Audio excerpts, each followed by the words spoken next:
Happening now, a funding crisis in Washington, D.C. Federal agencies facing furloughs as lawmakers are at odds on the final budget.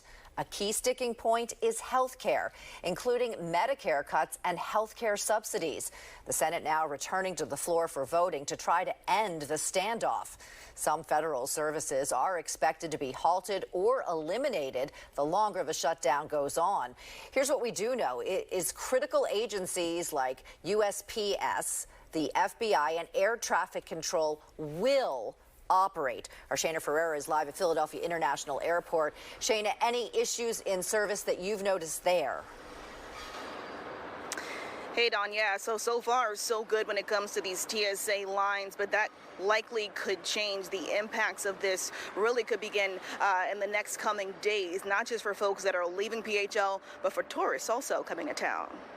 Day one of the government shutdown going into effect midnight Wednesday with the backdrop of a crisp fall morning in Philadelphia along Independence Mall. One of the first things you see, the Liberty Bell, locked and closed. Kind of unfortunate time to come check this out with the government shutdown. Yes, it is. Tourists turned away at the entrance, only getting a glimpse of the Liberty Bell inside the glass pavilion. A result of the shutdown impacting more than 400 sites overseen by the National Park Service. I was disappointed because I wanted to show him for the first time. So when we got here, we didn't realize that it was going to be shut down, but at least we can see it through the window.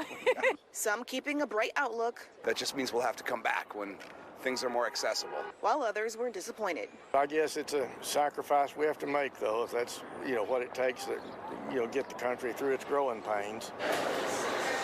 Over at PHL, growing concerns for travelers as TSA staff deemed essential workers are now forced to work without pay as long as the government is shut down. And while checkpoints remain open, travelers are bracing for longer lines and delays in the coming days. My first reaction was, I can't believe any of them are here if they're not getting paid. They need to eat, they need to feed their children, they have mortgages, car payments, things of that nature, like how can you work for free?